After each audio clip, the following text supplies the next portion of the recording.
naogopa sana mpenzi. Kitu gani unachokiogopa mpenzi? Please, naomba uniambie. Uzuri wako ni kitu pekee ambacho kinachoniogopesha.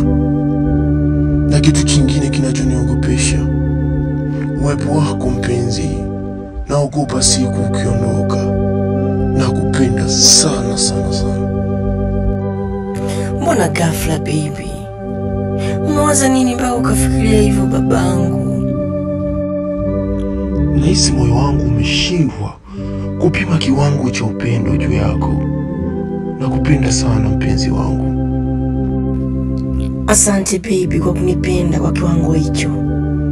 Nikuahidi siku zote nitakuwa upande wako kama ukinihitaji. I love you.